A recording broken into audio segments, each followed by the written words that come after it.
السميع العليم من الشيطان اللعين الرجيم بسم الله الرحمن الرحيم الحمد لله الملك الحق المبين المتصاغر لعظمته جبابرة الطاغين المتخاضع لكبريائه عطاة المتمردين المعترف بربوبيته سائر الخلق أجمعين والصلاة والسلام والتحية والإكرام على أشرف النبيين وخاتم المرسلين سيدنا ومولانا أبي القاسم محمد وأهل بيته الطيبين الطاهرين المعصومين المظلومين أما بعد فقد قال الله سبحانه وتعالى في محكم كتابه المبين بسم الله الرحمن الرحيم يوم نطوي السماء كطي السجل للكتب كما بدأنا أول خلق نعيده وعدا علينا إنا كنا فاعلين ولقد كتبنا في الزبور من بعد الذكر أن الأرض يرثها عبادي الصالحون صلوات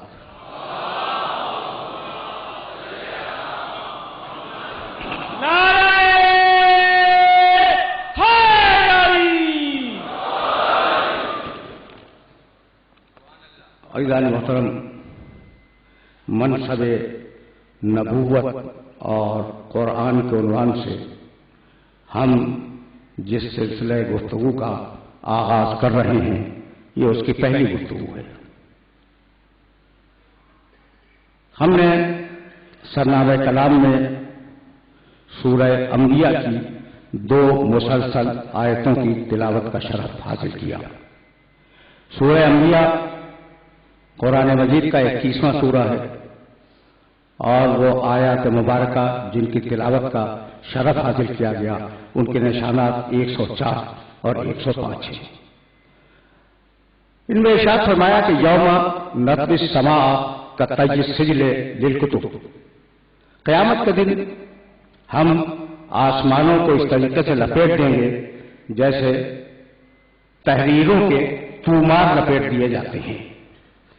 کما بدانا اول خلق نعیدہ، اور جیسے ہم نے تخلیق کا آغاز کیا تھا ویسے ہی ہم اس کا انجام بھی کریں گے۔ وعدن علینا، یہ ہماری ذمہ داری ہے۔ انا کنا فاعلین، اور یہ ہم کرتے رہیں گے، یقیناً کریں گے۔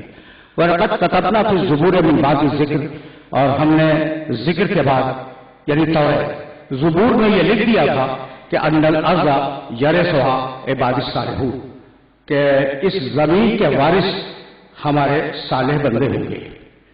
لکھ دیا تھا زبور میں، لکھ دیا تھا توریت میں، بیان کر رہا ہے قرآن میں کہ ہماری زمین کے وارث صالح بندے ہوں گے، یعنی اب تک حکومت غیر صالحین کی ہے۔ اگر غیر صالحین کی حکومت نہ ہوتی تو وہ نہ ہوتا جو آج ہوا۔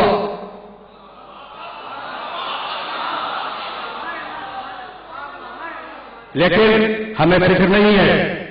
خدا کی قسم میرے جملے کو یاد رکھنا، اور یہ جملہ پالیسی ہے اس قوم کے لیے کہ حسین ابن علی نے صبح عاشور سے عصر عاشور تک لاشیں اٹھا کر ہمیں لاشیں اٹھانے کی تربیت دے دی ہے۔ ہم اٹھائیں گے اور پوری تہذیب کے ساتھ اٹھائیے. لیکن یہ غافل اور احمق حکمران یہ سمجھتے کیوں نہیں کہ اگر انسان حقوق کی حفاظت نہ کر دے تو اپنے عہدے سے استعفیٰ دے دے. لیکن استعفیٰ تو وہ دیتا ہے جو شریف ہو.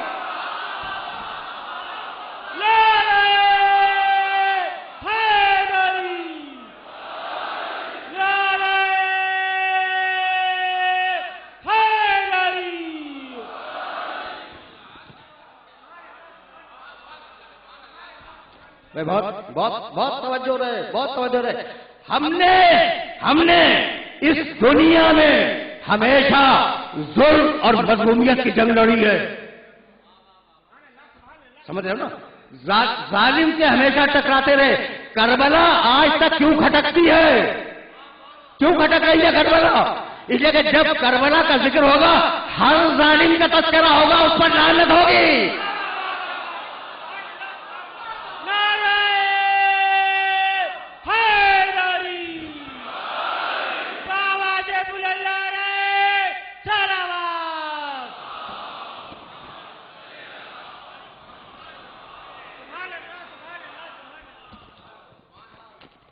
ہمیں قانون نافذ کرنے والے اداروں سے کوئی شکوہ نہیں ہے. وہ حتی المقدور کچھ کر رہے ہیں, لیکن وہ جو اوپر بیٹھے ہوئے ہیں وہ اپنی کرسیوں پہ ناز نہ کریں.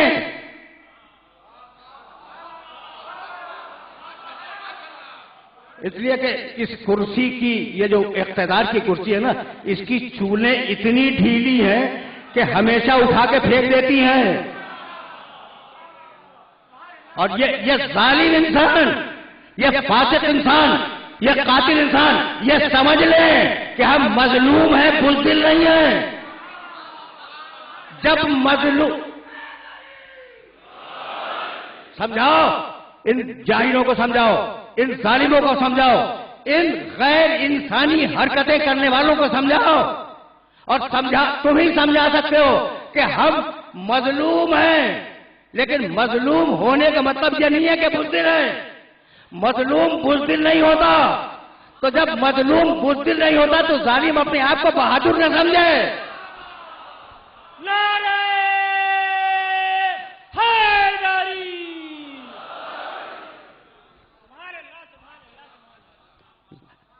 ظالم کی پوری توانائیاں اس بات پہ صرف ہو رہی ہیں کہ ذکر حسین بند ہو جائے. لیکن خدا کی قسم ذکر حسین بند نہیں ہوگا. یہ سیدہ کی دعا ہے تمہارے لیے اور ذکر کے لیے. یہ ذکر حسین بند نہیں ہوگا.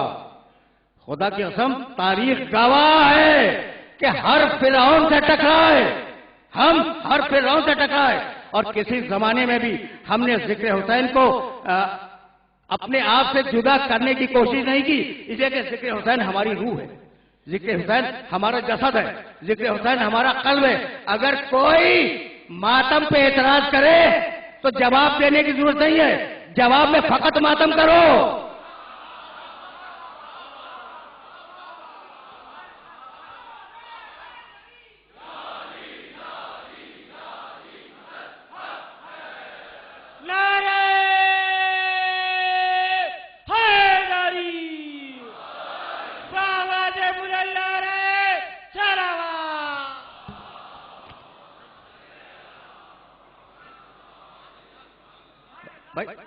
تم جو ماتم کرتے ہو نا, تم جو ماتم کرتے ہو تو اس کی چوٹ تمہارے دل پہ نہیں لگتی.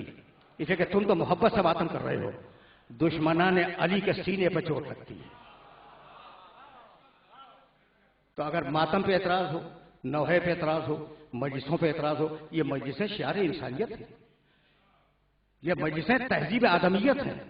اس مجلس میں اس فرش اعضاء پر ہم لوگوں کو اسلام کا پیغام پہنچاتے ہیں. یہ کسی سے دشمنی نہیں ہے, یہ محبت کا فرش ہے, یہ ہدایت کا فرش ہے, یہ تہذیب انسانیت کا فرش ہے. اس پر آؤ, بیٹھو اور ہماری باتیں سنو. بھئی یہی تو ہے نا. لیکن اس کے ساتھ ظلم کے خلاف احتجاج بھی ہے. یہ مجلس ظلم کے خلاف احتجاج بھی ہے. جہاں ظلم ہوگا ہم احتجاج کریں گے, اور ہم احتجاج کا حق محفوظ رکھتے ہیں. تو خدا کی قسم یہ عجیب انسان ہے, غیر صالح انسان, یہ عجیب انسان ہے. اگر ہوا تک انسان کو رسائی دے دی جاتی اور پانی تک انسان کو رسائی دے دی جاتی تو جانتے ہو یہ انسان کیا کرتا؟ اتنا ظالم اور اتنا سفاک ہے کہ اگر ہوا کنٹرول میں آ جاتی اس انسان کے تو ایک ایک سانس ہوا کے لیے تڑپا دیتا دوسروں کو، اگر پانی اس کے کنٹرول میں دے دیا جاتا تو ایک ایک گھونٹ کے لیے انسان کو ترسا کر دیتا۔ تو پروردگار نے اس کو اپنے کنٹرول میں رکھا۔ اس سے زیادہ میں اس موضوع پہ بات نہیں کروں گا۔ نماز پڑھنا جنازے کی، مغفرت کی دعا مانگنا اور پوری تہذیب حسینیت کے ساتھ جا کے دفن کر دینا، لیکن ہماری تہذیب تو یہی ہے۔ ہم جنازے اٹھاتے رہے ہیں اور خدا معلوم کب تک اٹھاتے رہیں گے۔ بھائی ہمارے جنازے اس قابل ہیں نا کہ اٹھائے جاتے ہیں؟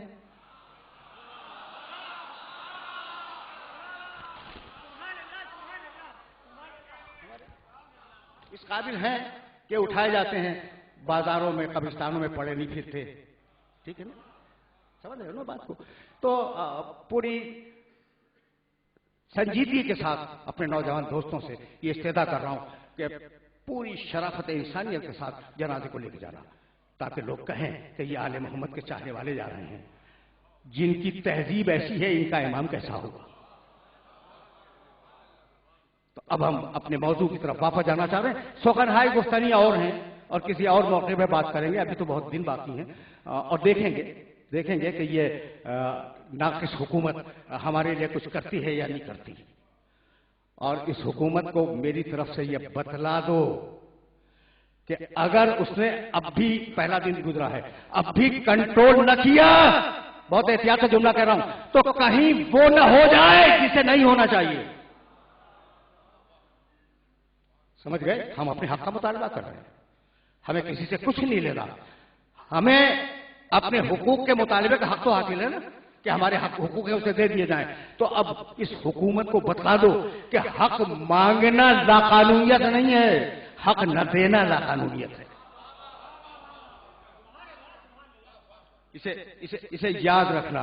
اور اب میں پھر واپس جا رہا ہوں کہ ان الارض یرثھا عبادی الصالحون، میں نے طے کیا ہے کہ اس زمین کے وارث میرے صالح بندے ہوں گے۔ اور اس سے قبل کی آیت کیا تھی؟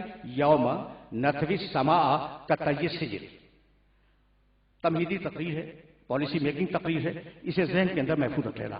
یوم نطوی السماء کطی السجل للکتب، قیامت کے دن ہم آسمانوں کو لپیٹ دیں گے جیسے لمبے لمبے دفتروں کے تومار لپیٹے جاتے ہیں، تحریریں لپیٹی جاتی ہیں پرانے زمانے میں۔ ہم نے جس طریقے سے تخلیق کا آغاز کیا تھا، کما بدأنا اول خلق نعیدہ، جیسے ہم نے بدأنا اسی سے نکلا، اسی کا روٹ ہے مبدا۔ مبدا کے معنی آغاز، جیسے ہم نے اس کائنات کا آغاز کیا تھا اسی طریقے سے نعیدہ ہم اسے پلٹا دیں گے۔ تو اب تمہیں دو لفظ ملے، مبدا اور معاد۔ مبدا یعنی آغاز، معاد یعنی انجام۔ یہ آیت خود اس بات کی دلیل ہے کہ پروردگار نے اس کائنات کا کوئی نہ کوئی مقصد رکھا ہے، اور اس مقصد تک اگر ہم آج اشارتاً پہنچ گئے تو اگلا مرحلہ گفتگو آسان ہو جائے گا۔ میں دیکھنا عجیب بات یہ ہے کہ آسمان ہو، زمین ہو، سورج ہو، چاند ہو، ستارے ہوں اور دوسرے مخلوقات ہوں، ان کے لیے قرآن نے ایک عجیب لفظ استعمال کیا، اور تم سے بہتر کون جانے گا وہ حضرات جو سورہ یاسین کی تلاوت کا شرف حاصل کرتے ہیں، ان کے لیے یہ جملہ عرض کر رہا ہوں کہ وَالشَّمْسُ تَجْرِي لِمُسْتَقَرٍّ لَهَا ذَلِكَ تَقْدِيرُ الْعَزِيزِ الْعَلِيمِ وَالْقَمَرَ قَدَّرْنَاهُ مَنَازِلَ حتی عاد کالعرجون القدیم۔ یہ تو الگ ایک مسئلہ ہے۔ ہم نے سورج کو ایک منزل کے اوپر رکھ کر اسے سفر میں برقرار رکھا ہے، تجری لمستقر لہا، اس کا جو مستقر ہے، اس کی جو منزل ہے، اس تک جانے میں وہ کوشاں ہے اور جا رہا ہے۔ ذالک تقدیر العزیز العلیم، اور یہ اللہ کی بنائی ہوئی تقدیر ہے، یہ تقدیر ذہن میں رکھو۔ والقمر قدرناہ، اور ہم نے سورج کی طرح چاند کی بھی تقدیر بنا دی ہے، اور وہ گھٹتا ہے بڑھتا ہے، ایک نظام اور ایک سسٹم کے تحت اس کا فروغ ہے اور اس کا انحطاط ہے۔ تو جہاں جہاں تم دیکھو گے مخلوقات کے لیے اللہ نے کہا ہم نے ان کی تقدیر بنائی، لیکن جب انسان کا تذکرہ آیا تو کہا نہیں، ہم نے اسے تقدیر کے ساتھ ایک اور چیز دے دی ہے اور اس کا نام ہے ہدایت۔ آرام سے سننا، اس کا نام ہے ہدایت۔ کہنے لگا کہ انا ہدیناہ السبیل اما شاکرا و اما کفورا، ہم نے اپنے راستے کی طرف انسان کی خود ہدایت کی، چاہے انسان قبول کرے چاہے انسان ٹھکرا دے۔ پھر کہنے لگا الم نجعل لہ، سورہ بلد میں یہ سورہ حلقہ کی آیت تھی، الم نجعل لہ عینین ولسانا وشفتین وہدیناہ النجدین، ہم نے اسے دونوں راستے بتلا دیے، ہدایت کا بھی راستہ بتلا دیا اور گمراہی کا بھی راستہ بتلا دیا۔ ٹھیک، اب یہ دونوں آیتیں اپنے ذہن کے اندر محفوظ رکھو گے کہ ان کے لیے تقدیر، سارے مخلوقات کے لیے، انسان کے لیے تقدیر کے ساتھ ہدایت، یعنی اسے آزادی دی کہ چاہے کرو چاہے نہ کرو۔ اب میں ایک بات اپنے سننے والوں کی خدمت میں تمہیدی منزل میں عرض کرتا چلوں کہ بھئی دیکھو جانور ہے، بہت توجہ رکھنا، اس لیے کہ یہ وہ مرحلہ فکر ہے جہاں تمہید رکے گی۔ جانور ہے، گھوڑا، سدا ہوا گھوڑا، پلا ہوا گھوڑا مالک کے بلانے پہ آ جاتا ہے، یہ اس کی جبلت ہے، اس کی فطرت ہے یا نہیں؟ اور وحشی جانور اگر کوئی پکارے تو وہ بھاگنے لگتا ہے۔ بھئی بہت سامنے کی بات ہے، جو جانور آپ کا پالا ہوا ہو اگر آپ اسے بلائیں گے تو آ جائے گا، اور اگر جنگلوں میں جا رہے ہیں اور کوئی وحشی جانور آپ کو ملے اور آپ اسے آواز دیں تو وہ آنے کے بجائے اور تیز بھاگے گا۔ ایسا ہے یا نہیں ہے؟ تو یہ اس کی جبلت ہے، توجہ رہے، پلا ہوا پکارنے پہ آ جائے گا، وحشی پکارنے پر بھاگ جائے گا۔ اب انسان کو اگر پکارا جائے تو نہ اس کی فطرت میں بھاگنا ہے نہ اس کی فطرت میں آنا ہے، اس کو یہ طے کرنا پڑے گا کہ اسے کیا کرنا ہے۔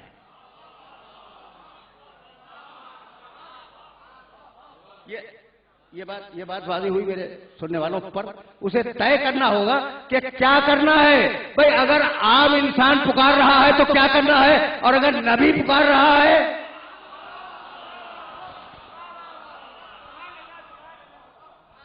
تو امام زمانہ برندر چالوال۔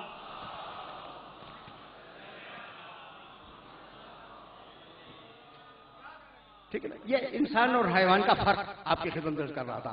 دیکھو بھائی، انسان جب ذخیرہ جمع کرتا ہے، بہت توجہ رہی، یہ پہلی مجلس سے اور سلسلے فکر کو آگے جانا ہے۔ انسان جب ذخیرہ جمع کرتا ہے نا تو انسان کے ذخیرہ، رزق کا ذخیرہ، کھانا، انسان میں اور حیوان میں فرق ہے۔ حیوان اتنا جمع کرتا ہے جتنی اس کو ضرورت ہے، اور انسان ضرورت سے زیادہ جمع کر لیتا ہے یا نہیں؟ تو اب درمیان میں ایک ایسی قوت کا ہونا ضروری ہے جو طے کرے کہ انسان کتنا جمع کرے کتنا جمع نہ کرے، اور اسی کا نام ہے عقل۔ یہ بات واضح ہو گئی؟ اگر یہ بات واضح ہو گئی تو مجھے اس مرحلے فکر سے آگے جانے دو۔ بٹ عقل کو کنٹرول دیا ہے جسم کا، پہلی تقریر ہے، پھر دہرا رہا ہوں میں اس بات کو، اور ظاہر ہے کہ جب تمہیدیں استوار ہو جائیں گی تو ہم اس مرحلے فکر سے کل کی تقریر میں آگے چلے جائیں گے، لیکن آج گوارا کرو جو میں کہہ رہا ہوں تاکہ تم تک وہ میسج پہنچ جائے جو اس عنوان کے اندر پوشیدہ ہے، منصب نبوت اور قرآن۔ اچھا بھائی، تو عقل تمہیں دے دی، اور عقل یہ طے کرے گی کہ تمہیں کرنا کیا ہے۔ ٹھیک، دیکھو بھائی، غصہ، آرام سے سننا، غصہ بری چیز ہے، سب کہتے ہیں، لیکن یقین کیجئے گا کہ اگر انسان کے اندر غصے کی طاقت نہ ہو تو نہ دفاع کر سکتا ہے نہ جہاد کر سکتا ہے۔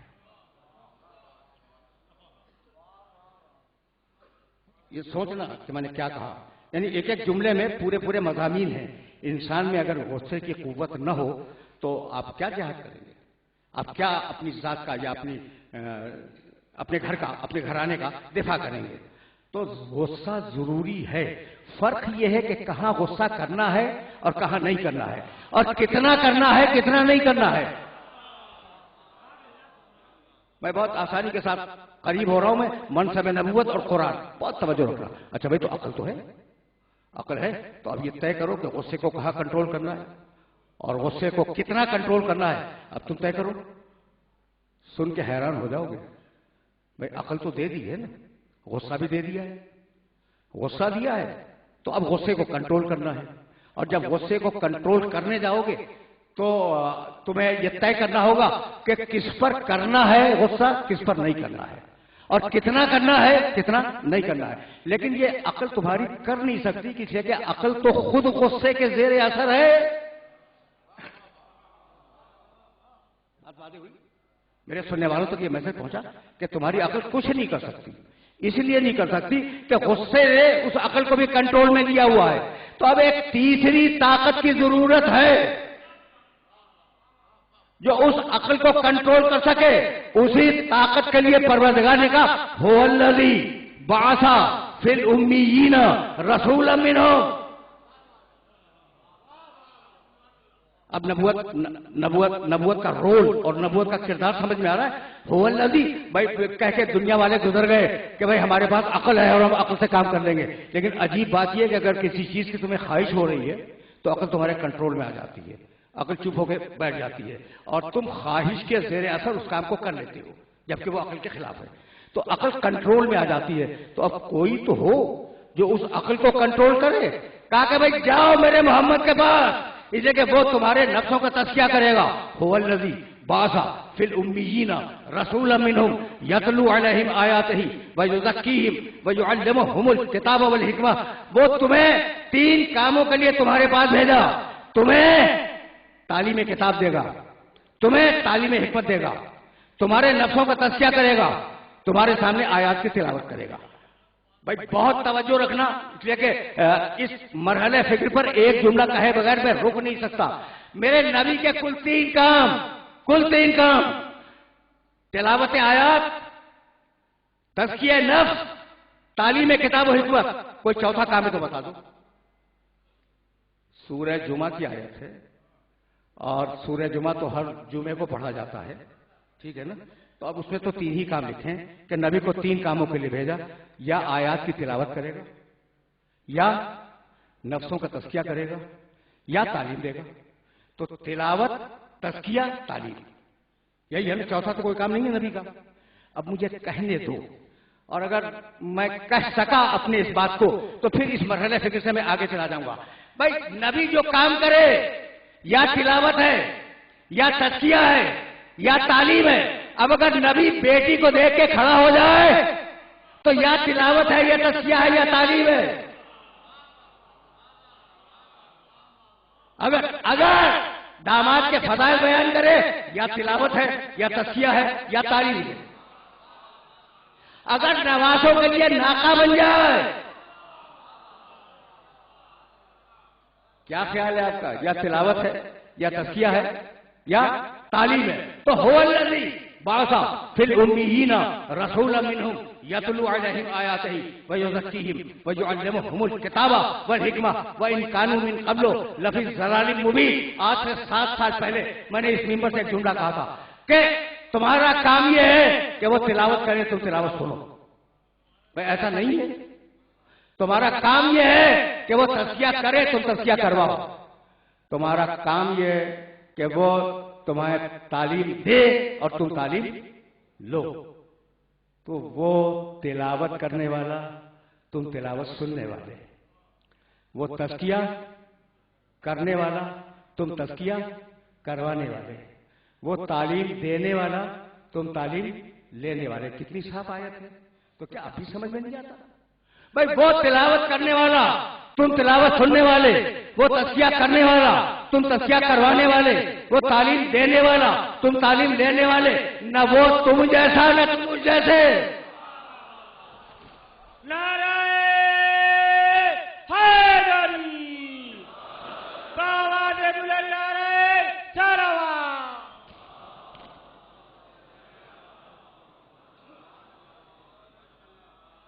بھائی اب ظاہر ہے کہ موضوع کے تقاضوں کو تو پورا ہونا ہے. اب جب میں آیت تک آ گیا ہوں تو یہ جملہ سنتے رہو. اچھا تو میرا محمد رسول اللہ کیا کرنے کے لیے آیا؟ نفسوں کا تزکیہ کرنے کے لیے. طے ہو گئی. وہ نفسوں کا تزکیہ کرے گا.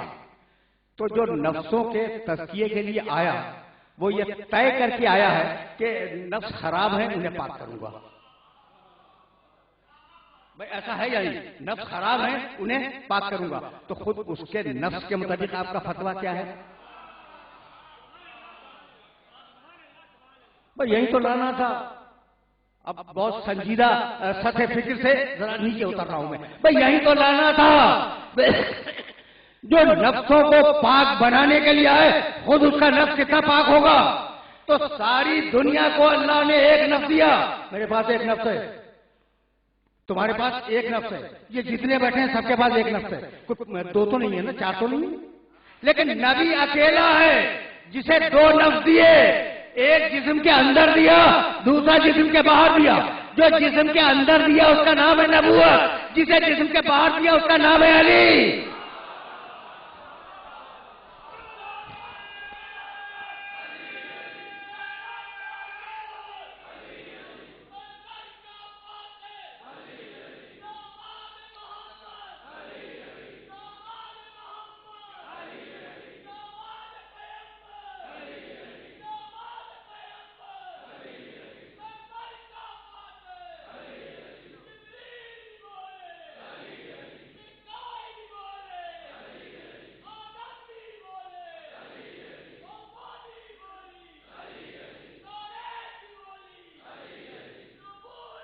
بس بھائی بس.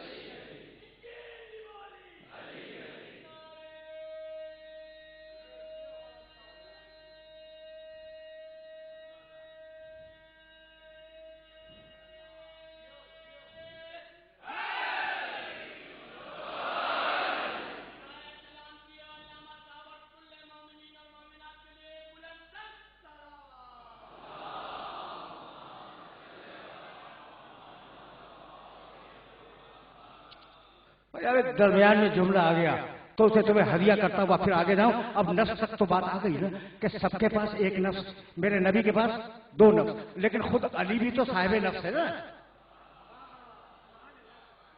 توجہ رکھنا, توجہ رکھنا. پڑھے